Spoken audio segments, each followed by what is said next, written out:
हरिपुर नामक एक छोटे से गांव में एक बहुत ही लोकप्रिय चाय की दुकान थी, जिसका मालिक था रमेश। रमेश का चाय का व्यवसाय बहुत अच्छा चल रहा था और उसके ग्राहकों में केवल गांव के लोग ही नहीं बल्कि आसपास के गांवों से भी लोग आते थे।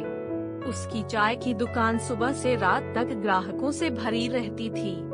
रमेश अपनी मेहनत और ईमानदारी के लिए जाना जाता था, लेकिन धीरे धीरे उसकी लालच ने उसे और उसके व्यवसाय को बर्बादी के कगार पर ला खड़ा किया। रमेश का चाय का ढाबा गांव के बीचों बीच था। उसकी चाय के स्वाद का कोई मुकाबला नहीं था। वह हर दिन ताजे मसाले और उत्तम गुणवत्ता की चाय की पत्तियों का उपयोग करता था। डंडा उसकी चाय में अदरक, इलायची और तुलसी की एक अनोखी खुशबू होती थी, जो लोगों को उसकी दुकान की ओर खींच लाती थी। रमेश का परिवार भी उसकी मदद करता था।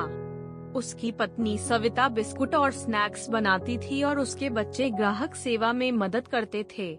रमेश ने धीरे धीरे अपनी चाय की दुकान का विस्तार किया। उसने कुछ कुर्सियां और मेजें लगवाईं ताकि लोग आराम से बैठकर चाय का आनंद ले सकें। उसकी मेहनत और ईमानदारी की वजह से उसका व्यवसाय दिन ब दिन बढ़ता गया। लोग उसकी चाय की तारीफ करते नहीं थकते थे और रमेश इस सफलता से बहुत खुश था। उसने सपने देखने शुरू कर दिए कि वह एक दिन शहर में भी अपनी चाय की दुकान खोलेगा। लेकिन जैसे जैसे रमेश का व्यवसाय बढ़ता गया, वैसे वैसे उसके दिल में लालच भी पनपने लगा। उसने सोचा कि अगर वह अपनी चाय की लागत को कम कर दे, तो वह और ज्यादा मुनाफा कमा सकता है। बिना किसी से सलाह मशविरा किए उसने अपनी चाय की पत्तियों की गुणवत्ता को कम करना शुरू कर दिया। उसने सस्ते और घटिया चाय की पत्तियों का उपयोग करना शुरू कर दिया। शुरू में लोगों को ज्यादा फर्क महसूस नहीं हुआ, लेकिन धीरे धीरे चाय के स्वाद में बदलाव आने लगा। रमेश ने चाय के साथ इस्तेमाल होने वाले मसालों की मात्रा को भी कम कर दिया। उसने अदरक और इलायची की जगह सस्ते मसाले डालने शुरू कर दिए। उसकी पत्नी सविता भी इस बदलाव से खुश नहीं थी, लेकिन रमेश के लालच के आगे उसकी बात नहीं सुनी गई। धीरे धीरे ग्राहकों को चाय के स्वाद में फर्क महसूस होने लगा। लोग आपस में चर्चा करने लगे कि रमेश की चाय पहले जैसी नहीं रही। कुछ समय बाद रमेश ने अपने ग्राहकों को लुभाने के लिए विभिन्न प्रकार की छूट और ऑफर्स देने शुरू कर दिए। उसने सोचा कि इससे ग्राहक फिर से उसकी दुकान की ओर आकर्षित होंगे, लेकिन उसके लालच ने उसे और भी बुरा कदम उठाने के लिए प्रेरित किया। उसने चाय की मात्रा में कमी कर दी और ग्राहकों को धोखा देना शुरू कर दिया। वह चाय के साथ स्नैक्स की गुणवत्ता को भी घटिया बनाने लगा। ग्राहकों का असंतोष।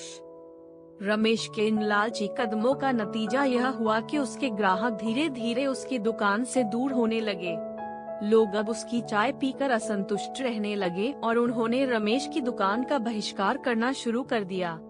आसपास के गांवों से आने वाले लोग भी उसकी दुकान पर आना बंद कर दिए। रमेश के व्यापार में भारी गिरावट आई और उसका परिवार आर्थिक संकट में आ गया। रमेश को अब अपनी गलती का एहसास हुआ। उसने समझा कि उसके लालच ने न केवल उसके व्यवसाय को बर्बाद किया, बल्कि उसके परिवार को भी आर्थिक तंगी में डाल दिया। उसने अपनी पत्नी और बच्चों से माफी मांगी और वादा किया कि वह अब कभी लालच नहीं करेगा। उसने फैसला किया कि वह फिर से अपनी चाय की गुणवत्ता को बेहतर बनाएगा और अपने ग्राहकों का विश्वास वापस जीतेगा। रमेश ने अपनी चाय की पत्तियों की गुणवत्ता को सुधारा और फिर से अच्छे मसालों का उपयोग करना शुरू किया। उसने अपने ग्राहकों को फिर से लुभाने के लिए ईमानदारी और मेहनत का सहारा लिया। उसने विभिन्न प्रकार की चाय बनानी शुरू की और ग्राहकों की पसंद का ख्याल रखा। धीरे धीरे लोगों का विश्वास वापस आने लगा और उन्होंने फिर से रमेश की चाय की दुकान पर आना शुरू कर दिया। रमेश ने अपनी मेहनत और ईमानदारी से फिर से अपनी चाय की दुकान को सफल बनाया। उसने यह सीखा कि लालच से कमाया गया धन केवल विनाश ही लाता है। उसने अब अपने व्यापार में ईमानदारी और गुणवत्ता को सर्वोपरि रखा और उसका व्यवसाय फिर से फलने फूलने लगा। उसकी कहानी गांव के लोगों के लिए एक प्रेरणा बन गई। लोग अब उसकी कहानी सुनकर यह सीखते हैं कि ईमानदारी और मेहनत से ही सच्ची सफलता मिलती है। रमेश की चाय की दुकान अब फिर से गांव की सबसे लोकप्रिय दुकान बन चुकी थी। उसने अपनी दुकान को और भी सुंदर बनाया और वहां विभिन्न प्रकार की चाय और स्नैक्स उपलब्ध कराए। उसके ग्राहकों में गांव के लोग ही नहीं बल्कि शहर से आने वाले पर्यटक भी शामिल होने लगे। रमेश ने अपने व्यापार में पारदर्शिता और ईमानदारी को बनाए रखा और उसके परिवार ने भी उसका पूरा साथ दिया। रमेश की कहानी अब हरिपुर के बच्चों को भी सुनाई जाती है ताकि वे भी इस महत्वपूर्ण सबक को सीख सकें और अपने जीवन में ईमानदारी और मेहनत को अपनाएं। रमेश ने अपने लालच के कारण जो गलतियां की, उनसे सीख लेकर उसने अपने जीवन को फिर से पटरी पर लाया और एक सफल व्यवसायी बन गया। रमेश की कहानी हमें यह सिखाती है कि जीवन में सफलता पाने के लिए ईमानदारी, मेहनत और समर्पण सबसे महत्वपूर्ण है। लालच से केवल विनाश ही होता है। रमेश ने अपनी गलतियों से सीख लेकर अपने जीवन को फिर से सुधारा और एक प्रेरणादायक उदाहरण पेश किया।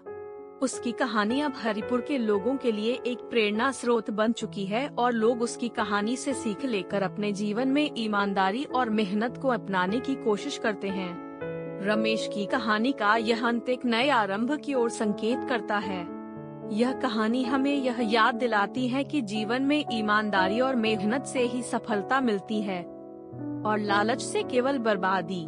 रमेश ने अपनी गलतियों से सीख लेकर अपने जीवन को फिर से सही दिशा में मोड़ा और एक सफल व्यवसायी और सम्मानित व्यक्ति बना।